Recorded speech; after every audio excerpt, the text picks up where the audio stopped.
Welcome to the Saturday Slam and Jam. I'm your host, Andrew Schlecht. With me today, I've got my friend Alex Speers on today's show. We're talking All-Star MVP, some wild stats, and Kelly Iko is going to join us to talk about the Houston Rockets. But before we get to all of that, Al, tell me about the top stories this week. Well, Andrew, our top story this week was the continued fallout from the Luka Doncic trade. Since last week, NBA fans have waited for any new piece of information that would provide a believable explanation for why this happened. Instead, every new detail that comes out just adds to its absurdity. This week, the two involved stars played for their new teams for the first time in Dallas. Anthony Davis put up a 14-8-3 in the first quarter of his first game in a Mavs uniform, leading Dallas to a 116-105 win over the Rockets. Unfortunately, this trade needs to repeatedly slap us in the face to remind us how bad it was. And so, of course, Davis got hurt during the game on a non-contact play. And of course, Davis is now week to week with an adductor strain. During the Mavs' next game, multiple fans were ejected from the game for communicating "Fire Nico" in various ways.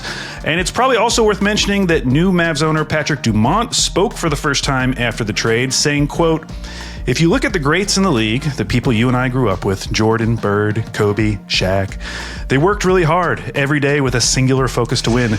And if you don't have that, it doesn't work. You shouldn't be a part of the Dallas Mavericks."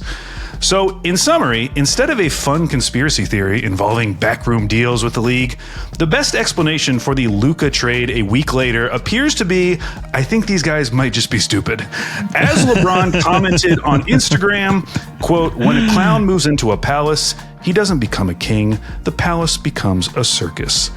Meanwhile, in LA, master negotiator and bad friend Rob Pelinka introduced Luka to Lakers fans at a press conference a game after LeBron had become the youngest and oldest player to score 40 points in a game. Luka saw his first on-court action since Christmas in a 132-113 win over the Utah Jazz. The vibes were high. They were great. But how long would they last? Well, first it was announced that the Mark Williams trade was being rescinded by the Lakers due to a failed physical, leaving the Lakers with a significant hole at center. And later in the week, in Luka's second game against those same 12-win Jazz, the Lakers gave up 131 points in a 131-119 loss to Utah. Now, despite the loss, the Lakers remain comfortably in fifth in the Western Conference. From two teams trying to establish good vibes after a big trade to a team trying to test the limits of bad vibes, let's check in on the Philadelphia 76ers. On Sunday, while Eagles fans were getting ready to watch their team win the Super Bowl, ESPN sideline reporter Lisa Salters let us know that Embiid thinks he may need another surgery on his troublesome knee. It's time once again to play everyone's favorite game. Have the Sixers finally pass the Chicago Bulls in the standings? No. Somehow. No. Still. No. The Bulls scored... How? The Bulls scored 29 points in a half this week and are still a game and a half up on this pathetic Sixers team, who enter the All-Star break in the midst of a 5-game losing streak. And that streak has included losses to the Raptors without RJ Barrett or Jakob Poeltl, a Brooklyn Nets team led by D'Angelo Russell and Trendon Watford. The Raptors loss left an especially sour taste after Joel Embiid turned down a wide-open go-ahead three with 11 seconds left so that he could clumsily drive and turn the ball over, effectively ending the game and leading to a chorus of boos from Sixers fans. We had history this week in Phoenix as Kevin Durant joined the NBA's 30,000-point club, becoming its 8th member. That is the first and last item on the list of good things to happen to the Suns this week. Phoenix has lost 6 of its last 7, with the only win being an overtime victory over the Utah Jazz. The Suns now sit a full game behind the Warriors for the final play-in spot. And as a bonus, Brian Windhorst reported this week that KD is, quote, probably going to get traded this summer. He knows it. The Suns know it. So let's finish off with a team playing well. The Denver Nuggets have won 8 in a row, a winning streak that included a career-high 55 points from Jamal Murray in a game against the Blazers. While Denver's opponents haven't been a murderer's row during this streak, that will change after the All-Star break when the Nuggets play the Lakers, followed by a 4-game road trip to Indiana, Milwaukee, Detroit, and Boston. Now, for the moment, Denver is only a half game back of the Grizzlies for second in the West. The Grizzlies, who are 7-3 in their last 10, did lose a measuring stick game at home to OKC this week, a game in which Memphis did not get closer than 12 in the second half. OKC was on a 7-game winning streak of their own, but that ended on Thursday when the Timberwolves locked OKC down, handing the Thunder their worst loss of the season, a dominant 116-101 win. Finally, this week was Hubie Brown's final call at the age of 91. Inducted in the Hall of Fame in 2005, Hubie has called NBA games for 35 seasons, including 18 NBA Finals. And those were the top stories this week, Andrew. Wow. Yeah, someone said that Hubie Brown has probably educated more people on the game of basketball than anybody to ever live, which is probably true. Like, you just watch his broadcast, like he's consistently been good through the years, and then with the way he coached, and I mean, it's pretty remarkable, the career that he's had. More than Naismith, I'll say that.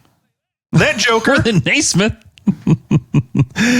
Al, you pretty pumped for All-Star Weekend? You getting yourself pumped up? Parts of it. Very select parts of it. What about the All-Star MVP? What we're going to talk about right now, our BetMGM line of the week is the All-Star Game MVP. And let's go name like the top 5 guys. Steph Curry plus 500. I mean, makes sense. Hometown boy. SGA at a plus 750. Victor Wembanyama plus 900, and then LeBron James plus 1100. Now, this is different because a lot of times you just think about, okay, who's going to score the most points across this 48-minute game? Well, that's not what's going to happen here. It's probably going to go to the team that wins it, and it's only a 40-point game. And so there's not going to be a lot of points to go around. I think this will be interesting to see. I think it's going to be probably more of, like, certainly the stats are going to play into it some, but it's going to play into it less, and it's going to be more about the moments these guys have, which I think will make it a little bit more interesting. At least we're hoping and praying that it makes it a little more interesting, I guess is the way to say it. Yeah, my pick would be Wemby, because we saw last year that he was like very into All-Star Weekend, wanted to play hard. He's on a good team. He's got Shea on his team. So it's not out of the realm of possibility that they could win the whole thing. He's plus 900, third. However, if you want to get crazy, Andrew, let me make you a pitch, because at the bottom of this list is all the guys who are going to be on the Rising Stars team, because the fourth team in this little mini tournament is going to be a Rising Stars team. Those guys currently, their odds are plus 10,000. So take someone like Amen Thompson, for instance. What do we know, Andrew? By the time they get to that tournament, they will already be champions, okay? They will already have won the Rising Stars tournament. They will have 2 games having played together already. Huh? Think about that. And some experience. That means you're self-selecting the Rising Stars team that is going to have tried the hardest in that first tournament. So if you feel strongly at all about any of those teams, why not just take one of these plus 10,000 guys? And I chose Amen just because if you look at his team, they're just like insanely talented with defensive talent. And if they play hard defensively, they could beat anyone, because they have like both Thompson twins, Tumani Kamara, like they're good. That is like that's the only way they win. I just like, how does that team score? Like who are the guys that score on that team? Well, like Andrew, that would be my concern. What if the game just times out? It just goes on too long. Time out. No, you got to get to 40. You got to get to 40. Yeah, but what if they never do? They just never do, because Tumani Kamara just goes crazy. Yeah, they just lock them down. I mean, Chuck's team is clearly the favorite in my mind, right? I mean, they have Jokic, Shea, Wemby, like that. Like, isn't that enough? Yeah, the problem is Jokic never tries, and is a classic not try guy in the All-Star game. Yeah, it's true. Who's going to be the biggest try hard? It's Wemby. That's why it's going to be Wemby. You do think it's going to be Wemby? Yeah, I mean, Steph makes sense because it is hometown. Like, I'm sure he'll want to show out, but it'll be Wemby. Wemby will try very, very hard.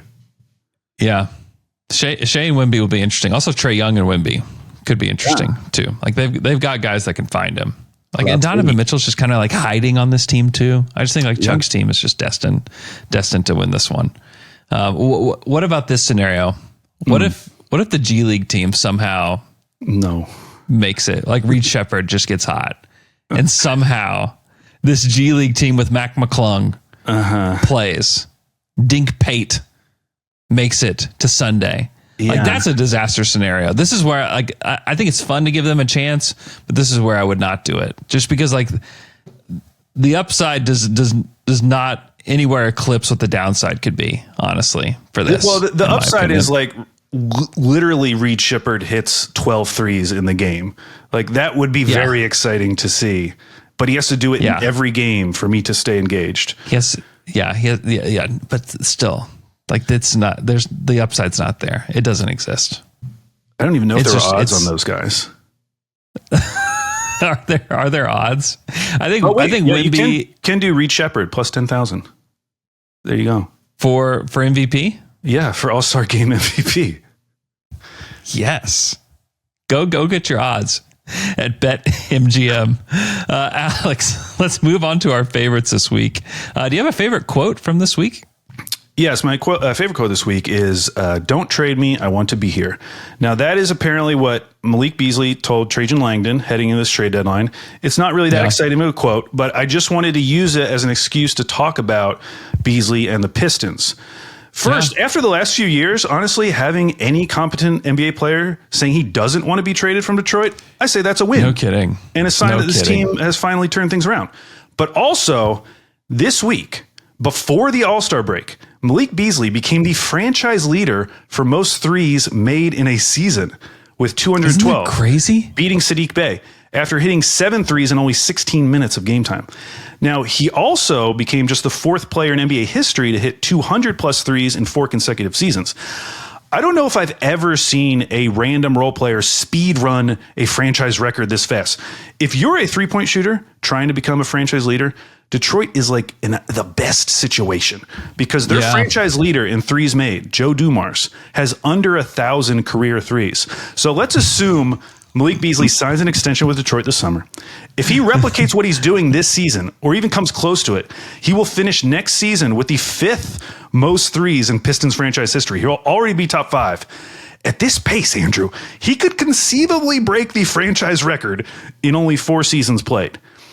And for the Pistons in general, they've won 4 in a row. They're 2.5 games up on the Magic for the 6th seed, which is something I never guess I'd say this season. So things are going well in Detroit, and we're about to see Cade in the All-Star game. Yeah. I mean, very deserving. They're legitimately a fun team to watch. Like I enjoyed flipping on Pistons games. They're a fun team. My quote came from Dalton Connect, who, if you missed this somehow.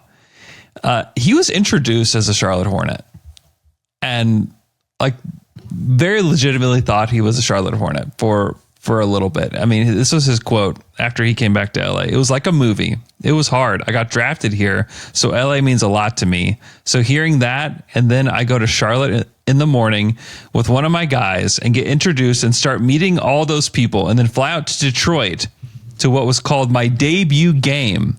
And then now I'm flying back to LA. Rob called me and said, "You're coming back." What a movie that would be. I mean, I don't know about how good the movie would be. Guy goes to city and then has to go back to the city he came from. He makes a round trip flight. Maybe that's what they would call the movie, Round Trip. That's what the movie's called, Round Trip. Making a round trip. Oh, wait. Connect. Connect. Is there something with connecting flight? Connecting flight. Yeah, that might be the connecting flight. There it is. Now, I just think it would be Dalton Connect in the movie. Who's a good? Let us know. Actually, you can comment in Spotify if you're listening on Spotify, or if you're listening in the Athletic app, you can comment there too, or you can send it to us on Blue Sky or on Twitter. But let us know who should play Dalton Connect in the connecting flight. Let us know. Just a wild week for him. You know, I think that a lot of times we just like think about these guys and like these teams and we think about it in 2K, but like these are like real people that are having to literally uproot their lives because of trades. And then for it to be rescinded must just be such a strange week for all of those guys. As a rookie, like you just came into a new place. You're just starting to feel comfortable and then everything changes. Yeah. Yep. That would be rough. And then I had one more from Mac McClung, who said, this will be the last year for me. I really loved it. You know, you run out of dunks. So this is probably where I'm at after this. You run out of dunks. None of this is Mac McClung's fault. None of this is. I think we've talked about it on here, but it's time to like move on. Like if the dunk contest ever has a chance of being good again, you can't have basically a professional dunker in the dunk contest. Like you can't do it. Yeah. Like you cannot bring Mac McClung is in the league because of his dunking, and God bless him. He's done everything he can. And like I've stood next to him before, like he is small, and that's part of like the allure of it is because it just looks crazy, anything that he does. But like you have to get him out. Like you have to get him out of the dunk contest. You have to stop bringing in gimmicky people like this. If this dunk contest is ever going to come back to be anything that people want to watch, like he does cool dunks. Yes. But it needs to be NBA guys. Like they need to find a way to get NBA guys in there. And I think honestly, if I were an NBA star, I wouldn't want to dunk against him just because I know he's going to beat you. Like I think Mac McClung is going to win again. Like I would not want to lose to somebody who is essentially a professional dunker. Like, let me beat the NBA guys. I think that it's been cool to see him, but it's almost like, in my mind, a deterrent from guys even wanting to be in the dunk contest. Or to like try something really goofy. Because it's like, if you know Mac McClung's going to throw down something really cool, you can't be like John Collins out there dressing up like an old-timey pilot. It's just, you're not blowing out a candle on a cupcake. Yeah. You're not going into the Superman booth. It's just too embarrassing when Mac McClung's going to do something crazy. And then he's actually going to do a cool dunk. I want to get back to our roots where we had props. Come on. Give me more props. Come on. You want to move on to our favorite stat of the week, Al?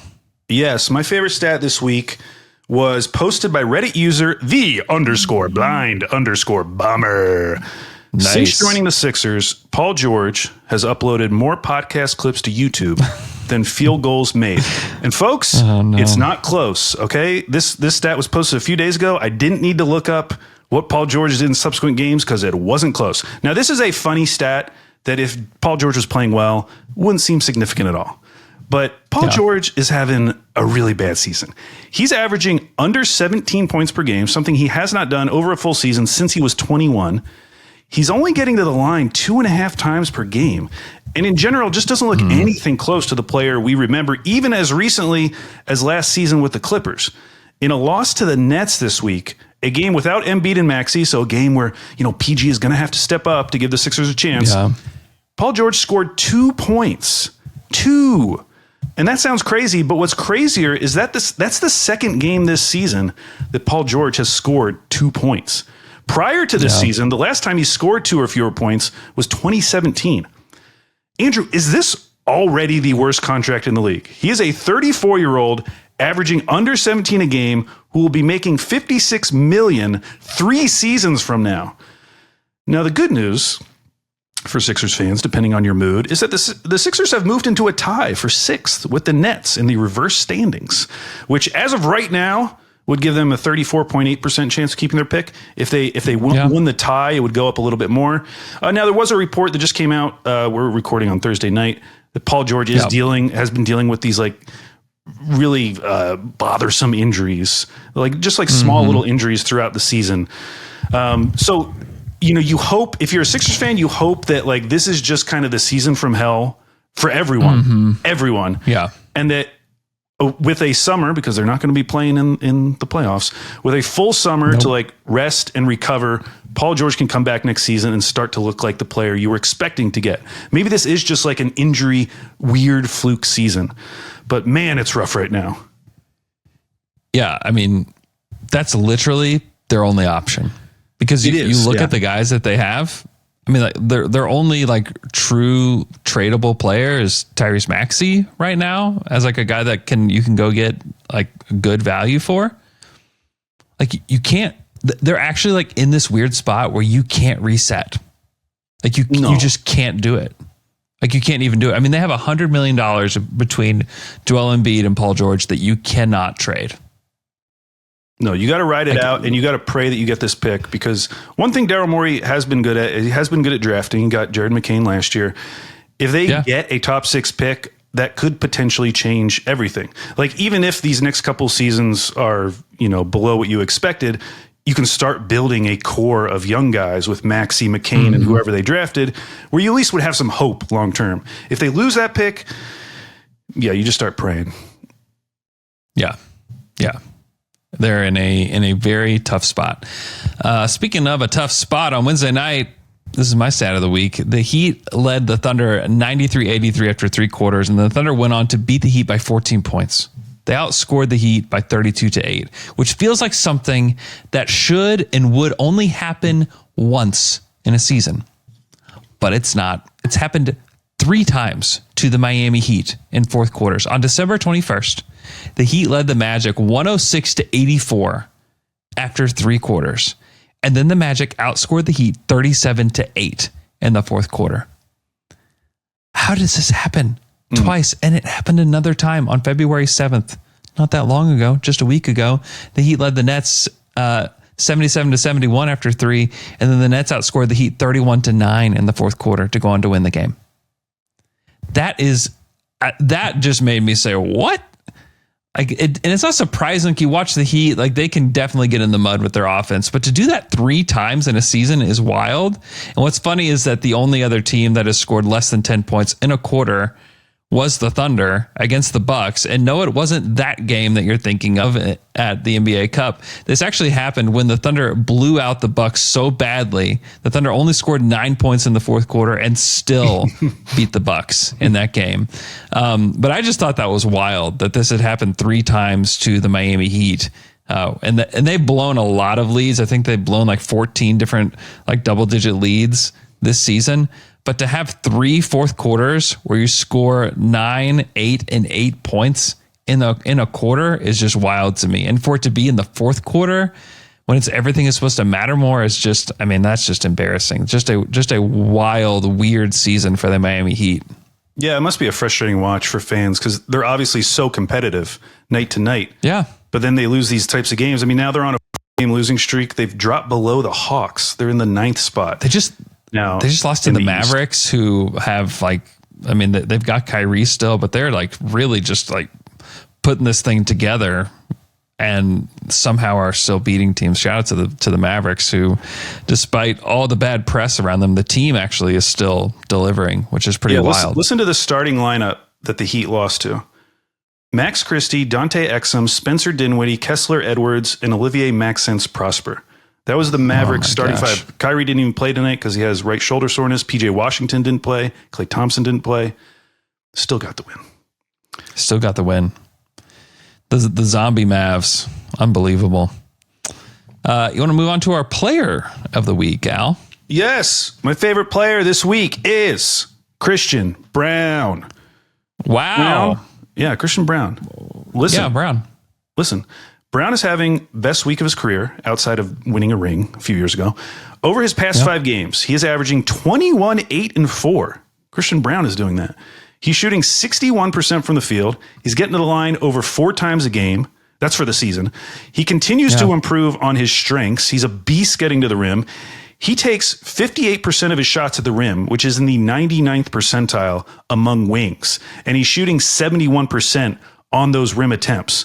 He's so strong driving to the rim, and we've all seen his dunks. In fact, the Nuggets actually released a video this week on YouTube of all his dunks this season, commemorating the fact that he has more dunks than any other shooting guard in the league. I don't know why they chose right now, but they go watch it. It's all his dunks. He's a great cutter. He's great at finding space. He's elite in transition.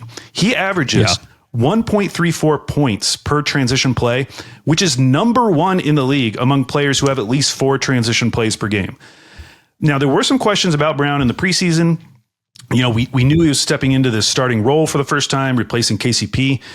He hasn't just met expectations. He's gotten significantly better with the increased workload. His true shooting has jumped from 55% last season to 66% this season. Wow. And while I don't want to get too crazy with this next point, but something that did stick out in this recent run of games were some like real flashes of self-creation. He had some plays in this Blazers game I was watching. I just wasn't aware were in Christian Braun's bag, like taking guys off the dribble, spinning into a mid-range shot in the paint, hitting a fadeaway baseline jumper. Now it's just a handful of plays. I'm not overreacting, but watching him this week, I just realized he can do a lot more than I thought. And that is why he's my favorite player this week. Yeah. That was an incredibly important draft pick to hit on. Oh my gosh. For the Nuggets. Getting him at 21 in the draft and then him developing into this is absolutely crucial. The only downside is like he's probably going to make a lot of money on his next contract. So it's another big contract that Denver's going to have to add. Going to have to pay up. Yeah, I mean he's literally been better in transition than Giannis this year, which just seems impossible. Like that's insane. My player this week is DeMar DeRozan, who he had a really nice game on Monday against the Mavericks, scored 42, won the game for them. He's averaging 21, 3 and 3 this season. Keeping the Kings kind of in the playoff hunt, been pretty good. But I found this stat that just blew my mind about DeMar DeRozan. So he obviously is like a maestro in the mid-range. He's a guy that's like keeping the mid-range alive. So much so, he has taken 417 mid-range jumpers this season. That's 190 more than SGA, who's second in mid-range. In fact, the 417 mid-range jumpers is the exact same number as of Thursday that the Golden State Warriors have taken as a team all season. Wow. He has actually taken, and if you count like that, he's tied with the Warriors. Maybe the Warriors have taken more now that the Warriors have played a game tonight. But he has taken more mid-range jumpers than 10 NBA teams this season. 10. And he's taken more than 100 mid-range jumpers than the Grizzlies, Hawks, and Nets. Wow. Like that just absolutely blew my mind. Like the mid-range is dying to a degree. And obviously there are players that keep this thing alive. But the fact like DeMar has like doubled and tripled down on the mid-range this season and has taken already, I mean, he's on pace to take like close to 800 plus three mid-range jumpers this season. And the fact that he has taken more mid-range jumpers than 10 NBA teams just absolutely is mind-boggling. So shout out DeMar DeRozan. That just absolutely blew my mind. Finally, favorite moment of this week. Now this one is just a happy off-court thing.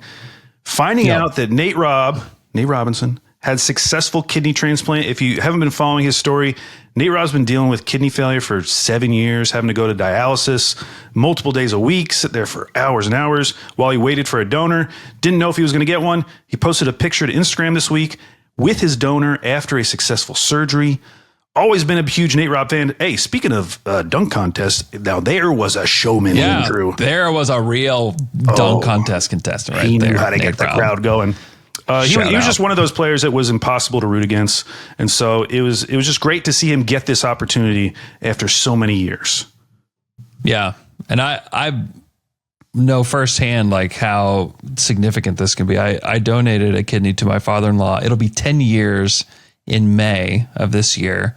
And his life significantly changed in so many ways. Like almost everything about his health got better. And so like I read the story and I'm very grateful, to see that happen for Nate Rob, because it really will just upgrade the quality of his life in so many ways. So shout out to Nate Rob. Hey, Al, after the break, we're going to talk to Kelly Iko about the Houston Rockets and what's going on with the Houston Rockets right after this quick break.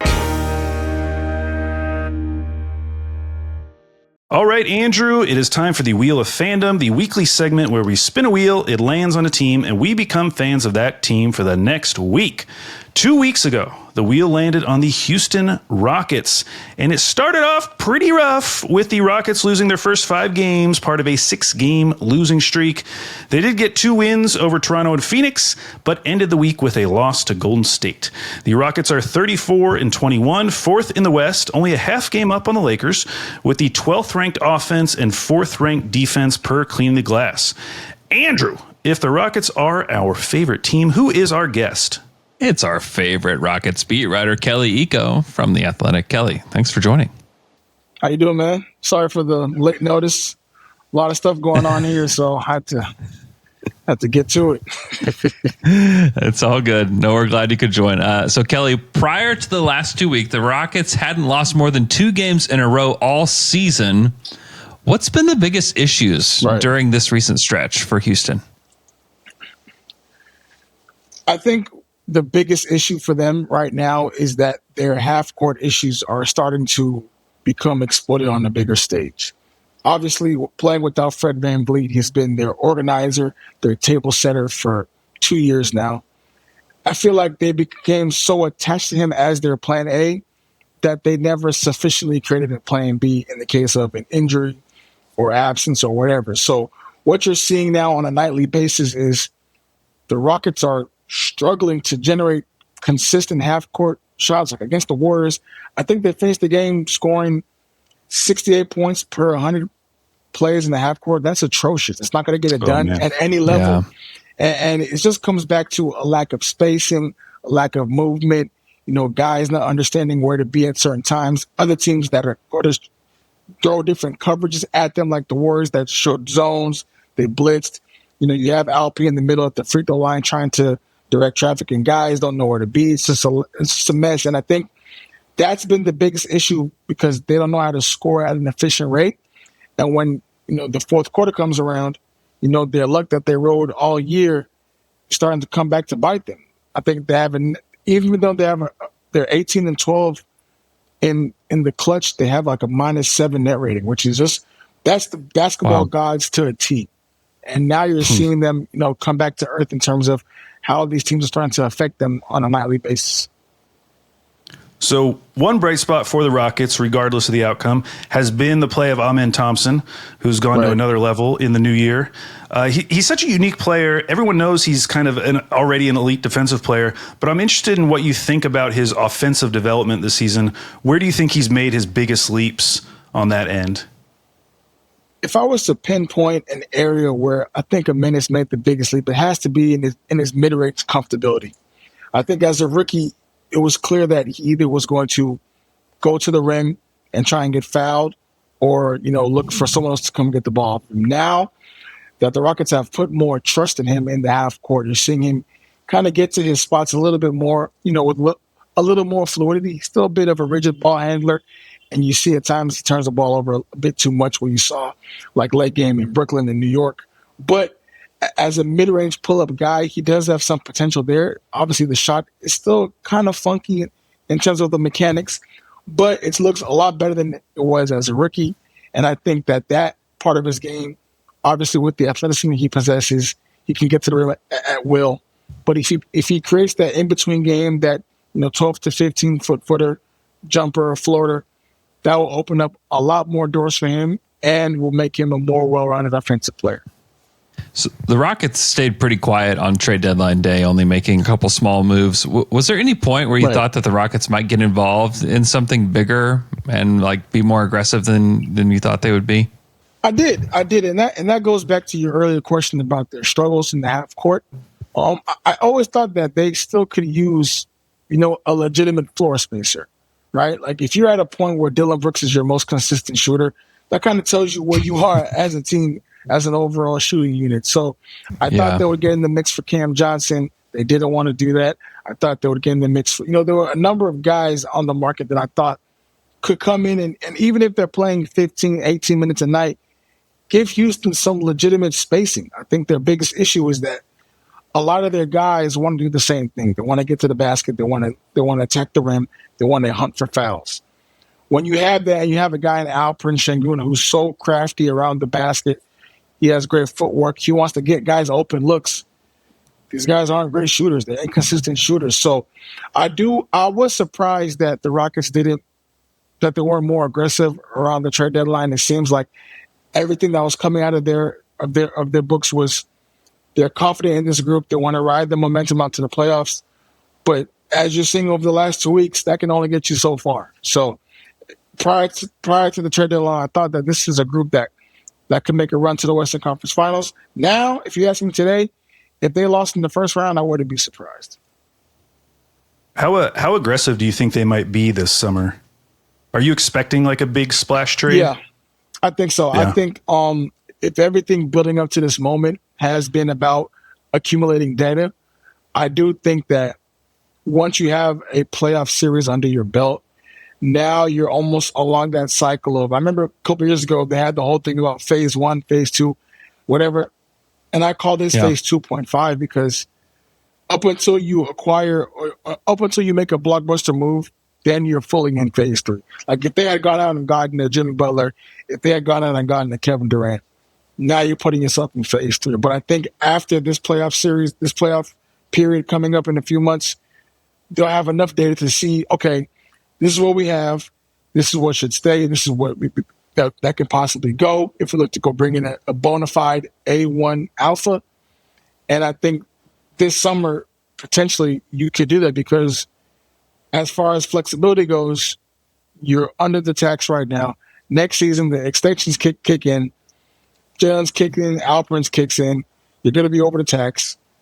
You start to have to look at flexibility down the line, and then you look at Jabari's potential extension, Tari's, and you look at Ben Thompson. Like, you have to deal with all that. It's in the near future. So I think if you can get ahead of it and go bring in a guy that can come in, now you're putting yourself farther along that timeline of trying to chase, a Western Conference title, trying to get to past the second round series. Because as currently constructed, this is a fun team. This is an exciting team. But I don't think anybody's actually looking at them as a potential threat. So knowing this might be on the horizon, some of these young guys might be included in a big star trade, but also the issue with all these extensions coming up. When you think about your young guys, how many of them would you say you're confident will be part of this team long term? It's a good question. They got a lot of young guys. I think as long as you can hold on to at least 3 of them, then you have the makings of, a title contender, right? Like if you have their core 6 that they call it, the last 6 first-round picks, Amen, Cam, Tari, Jabari, Jalen, Alperen. If you can keep half of those guys, obviously I don't think Amen will go anywhere, but if you can keep half of those guys, now you really start to think of a team that can go far in the West Conference. Because obviously, if you're going to give up a star player, an A1 player, you're going to ask for 1 or 2 of these guys, or even 3, and then multiple to the first round picks. Everybody is not going to be Nico Harrison and give you, 1 first round pick and send you on your way. So it's going to cost you a premium to acquire 1 of these guys. So it's going to take some time. Yeah. Do you think that Şengün is part of that group? Like, do you think that he's somebody that they would want to keep? Like, he's made his first All-Star team. He's had a really great career and like a really great start to his career. But is he somebody that you think would be like enticing for their teams and a guy that they'd be willing to part with, or do they see him as like one of their like top tier building blocks? It's a good question. The way I see it, the Rockets don't see anybody as like a quote unquote building. They have a lot of talented young guys on their roster that they're developing at the same time. Until one of them clearly outperforms the rest of the pack, then you still have to keep them all in that same tier of, good guys to keep an eye on, but no one has broken that seal yet. Obviously, Alperen is now being named the All-Star. You can say he's further along that path, but until you get to the playoffs, until you get to real competition, you don't know what you really have in these guys going forward over the next 3 to 5 years. So I don't think that definitively they could say, this is a guy that we want to keep long term versus this guy. But I do know that Alperen is a hell of a talent. I understand why other teams would want him because of the skill set he possesses at that age and their trajectory. But again, until you get to the playoffs, you really don't know what you have in these guys. So I think you have to wait and see. Going back to the thing about trying to accumulate as much data as possible, And the good thing about the playoffs is that it puts your players in the best position to win games. So you'll know really what you have in these core 6 guys come April and May. All right, Kelly, thank you for answering all of our Rockets questions. It is now time to play Andrew versus the Beat, our weekly trivia show where Andrew goes head to head against a beat writer. What's my record in this? Wait. What's my record in this versus the Beat? Because I don't think I've lost. I don't think I've lost. I might be mistaken.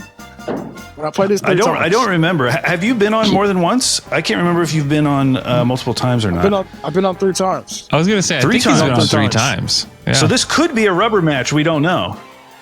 I might be 2-1, but I might be 3-0. I just got to throw it out there. I got to throw it out there. Let's say it's 2-1 so that Andrew can try to tie it up. That'll make it more exciting. Yeah. Okay, so how this works, Kelly will give me a number between 1 and 8. And it'll correspond to a question. Some are easy, some are hard. If you get it right, you'll get at least 2 points. If you get it wrong, Andrew will have a chance to steal for 1. So to start us off, I just need a number between 1 and 8. 6. Question number 6. Ooh, a fun one. What is Steven Adams' career high in points? And you get to choose who answers first. So you can make Andrew answer, and then you could say higher or lower. Or you could answer and then make Andrew say higher or lower. So Steven Adams' career high in points. I'll let Andrew answer that. Okay. All right, Andrew. I feel like this is probably one that he did early on in his career because I just feel like he's another guy that just doesn't care about scoring. I'll say 27. I don't know. All right, so Andrew has set the bar at 27. Kelly, would you like to go higher or lower? 20. That sounds. I want to go. It can't be lower because then you're gonna live too damn long. 27 sounds right. Like 27, 28. That sounds about right. I'm gonna go slightly higher. I'm gonna say the 28. correct answer was career high Steven Adams 27, which means Andrew gets a bonus point for getting exactly correct. Is that the first time that we've gotten a bonus point on that? Wow. On that kind of question? Is that the first time? It may be. It's feels one of like the the risks, first and time. it's never come through until today. Oh my god! Yes. All I feel right, like I've Andrew. been dancing around it. Like the past The few board is weeks, I feel like yours. I've gotten within 2 so many times. Okay. Question number 1. Yeah, you have. Question number 1. Good luck. The Rockets are averaging 14.7 offensive rebounds per game, the most in the league. The last time a Rockets team averaged that many rebounds per game was the 1990-91 season.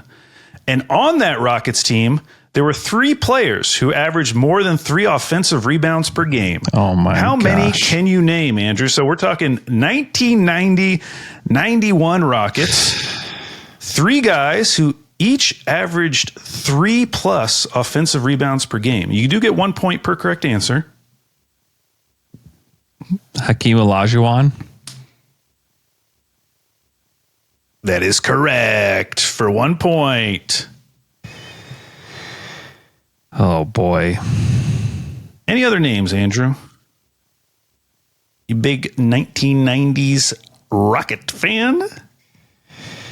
No. I mean, that's early. That's like, that's before that they were that good. Yeah.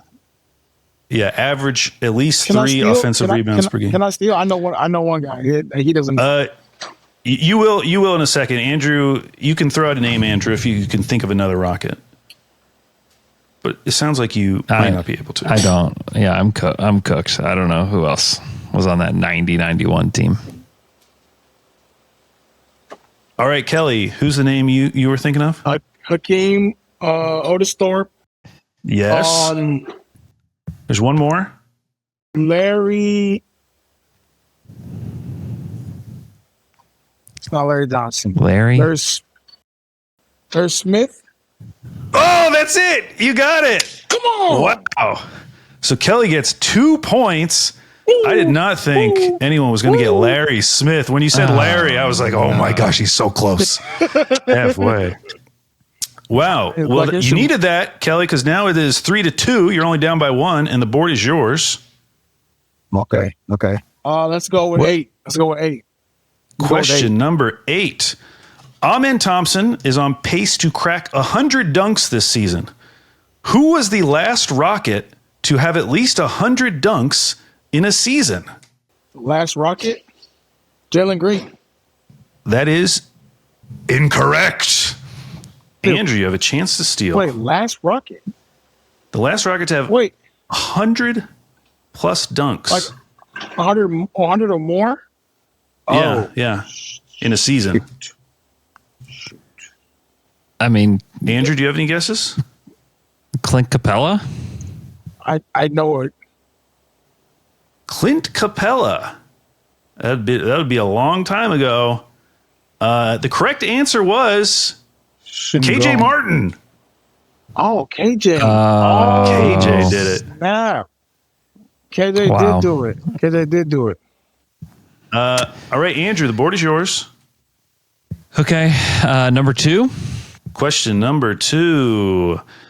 According to Cleaning the Glass, Amen Thompson takes 57% of his shots at the rim.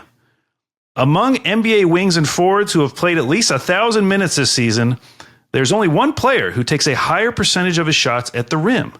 Who is it?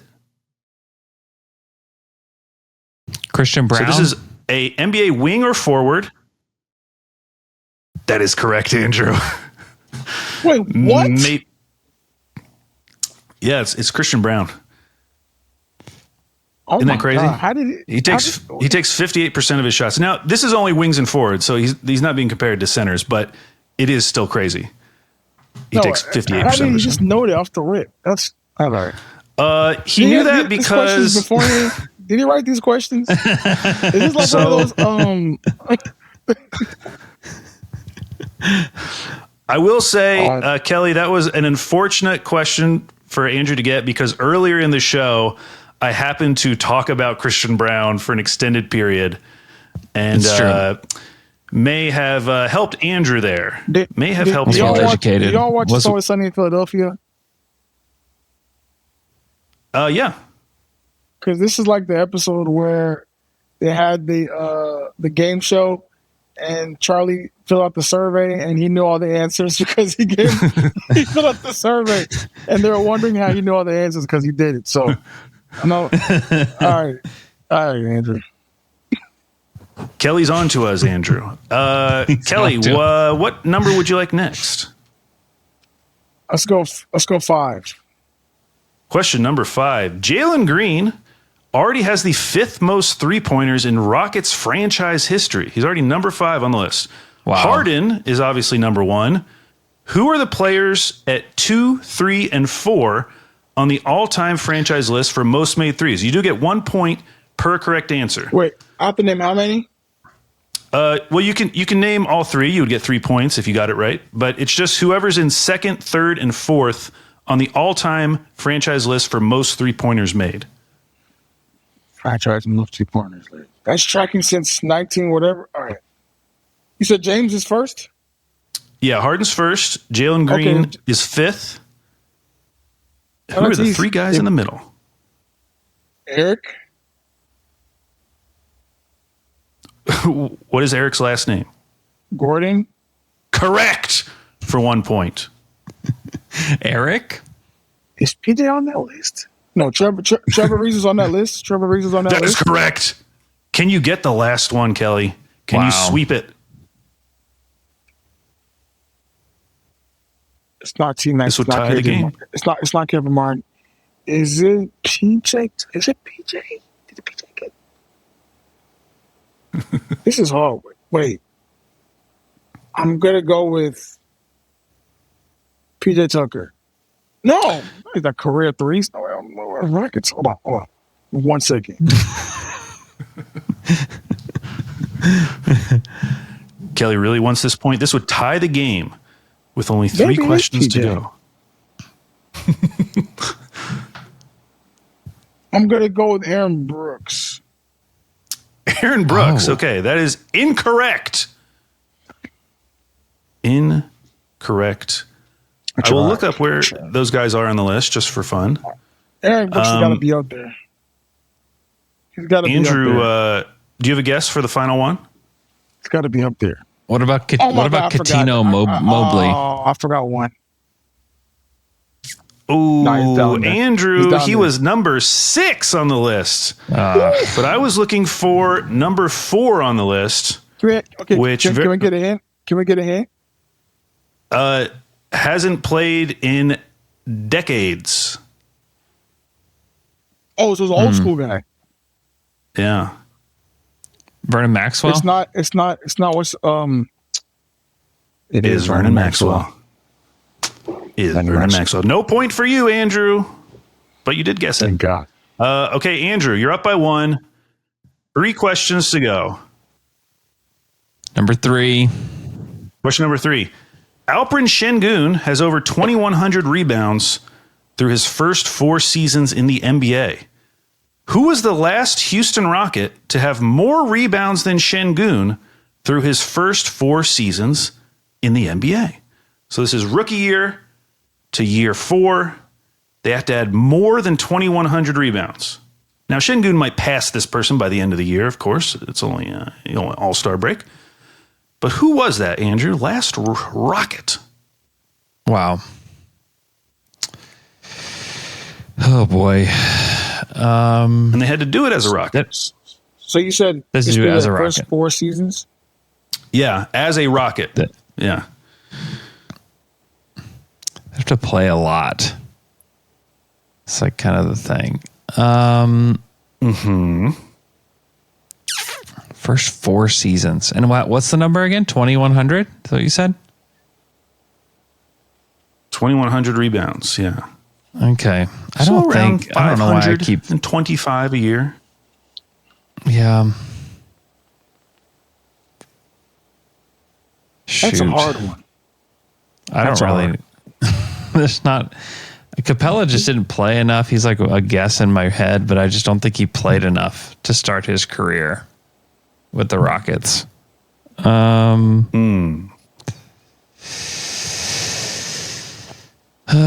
there's another guy in my head that I don't want to say it because I don't know if he played enough in his first 4 years to do it. I don't know. I'll say Capella, but I don't think that's right. Andrew, that is incorrect. Kelly, you have a chance to steal for 1 point. Yao Ming. Also incorrect. Someone since Yao Ming. It was Luis Scola. No. I totally forgot Scola. Dang. Oh my Shoot. God. That's crazy. Luis I'm down by Scola. 1. I'm losing by 1. You're down by 1. 2 questions left. You can take 4 or 7. Give me 7. Give me 7. All right, question Give me number 7. 7. I'm begging Andrew. My God. As of Thursday afternoon, Dylan Brooks led the league in personal fouls. If he ended the season as number 1 on that list, it would actually be the 3rd time in his 8-year career that he has led the league in personal fouls. Name one other player who led the league in personal fouls over the last 8 years. So Dylan Brooks did it 3 of those 8 years. Dylan Brooks did it 3 of those 8 years. The other 5 years, though, other guys. And I will give you a hint, which is that one of the players that you could choose from was a Rocket. So there's a couple names here. One of them was a Rocket. You don't have to name that player. You could name any other player that's on this list. Wow. And You just have to give me one name. They've led the league in fouls. Led the league in fouls for a season. Charles Oakley? Sorry. I may have not made this clear. This is just over the last 8 years of Dylan Brooks's career. If that makes sense. So, like, in the last 8 years, Dylan Brooks has done it 3 times. Name one of the other guys who has done it the other 5 years. PJ Tucker. PJ Tucker. That is incorrect. Andrew, you have a chance to steal. And he 1 was point. on the Rockets? One of them was. One of the guys. What about Domantas Sabonis? Andrew, that is correct. Domantas Sabonis is one of the names who led the league in personal fouls. The other names, Yusuf Nurkic, Karl Anthony Towns did it twice. Is Jaren And the Jackson on Rocket, there? Wow. no, not Jaren Jackson. Okay. The Rocket was Jayshawn Tate. Jayshawn Whoa. Tate. Oh, Tate. Jayshawn Tate. That was Jayshawn COVID Tate. year, right? It's got to be COVID year. It may It have must been, have yeah. been. Okay, that brings us to our final question. Oh, Jeff Green is in his 17th NBA season and has played basketball in 12 different cities. And we're going to name them all. So, Andrew, you're going to give me a name of a city. Then Kelly will give me a name of a Okay. city. And we'll go back and forth till one of you stumbles. So there's some easy ones to start off with. who's going first? Andrew's going to go first. Okay. Seattle. Seattle, correct. The first one. Kelly. Houston. Yes. Oklahoma Andrew. City. Correct. Kelly. Boston. Correct. Andrew. Clippers. LA. Correct. LA. Back to Kelly. Washington. That is correct. That was one I did not remember. Jeff Green is a wizard. Just can't picture it. Andrew, back to you. Memphis. Memphis. That is correct. You all have gotten the first 5 stops in his career. So back to Kelly. Denver. Denver is correct. Back to Andrew. Only 4 cities Cleveland. to go. Cleveland. Cleveland is correct, Andrew. 3 cities to go. Brooklyn. Kelly, oh, that is correct. Okay, I will say you guys have left the hardest 2 for last. So, Andrew. How any many guess? points is this worth? How many points is this worth? Unfortunately for you, Kelly, it's only worth 1. So you can't win, but you can pull within 1. If I get the last 2, how many points will I get? Okay, if Andrew doesn't get this, and then you name both of them, I will give you 2 points, and we'll go to sudden death. All right. Orlando. I think Oh, and Andrew got I got it. it. Okay, Wait, Kelly, you wait, can wait. still. No. There is Double one or more nothing. name. Double or nothing. If you don't get it, if you get it, you win. If you don't get it, we go to sudden death. If I get the last one, Double or nothing right Okay. now. You can say it right now. You can say Andrew, it right that's such now. Andrew, this is a very bad deal for you. I'm not your advisor, I've but, already you're won. welcome to do whatever you want. I believe he played. I believe he played for if you- Utah. if you don't get it, go to sudden death. Oh my Is correct. God. Andrew gets the points and wins the week. Kelly, you tried. Oh, You tried to make a comeback there. I did. He tried. He tried. Just like the Rockets, just keep Went trying to off win. with no Hey, sleep. Kelly, go read Kelly at the Athletic. Thanks so much for coming on the show. All right. Appreciate it, guys. All right, Andrew, that was Rockets Week. It is once again time to spin the wheel of fandom and find out who we're going to be following for the next week. Now, it is a weird week because it is All-Star Weekend. So whatever team we land on, we'll probably only get to see one game. So hopefully they're involved in All-Star Weekend. Hopefully there's big picture stuff to talk about with them. Come on, just hope we get please. an interesting team. So let's spin that wheel. And our Wheel of Fandom team for next week will be the Atlanta Hawks, featuring All-Star replacement Trae Young. Okay, we have an all-star. I think we have an interesting team of sorts to talk about. Of sorts. Hey, you know what you could do? You could leave us a 5-star review on Apple Podcasts, and we will read it on the show, just like this one from Olive Garden Grandpa, who says, mock draft. You guys should do a mock draft for 2025. Great suggestion. We will do that. Thank you, Olive Garden Grandpa. Next one comes from KingCorn66, who says, Giannis is the GOAT. And then he says Giannis and has all these emojis. I'll accept that one. But if you would, just, mention the show. Something about the show would be great on a 5-star review. Would appreciate that. Hope you guys enjoy All-Star Weekend. And we will talk to you guys again next week.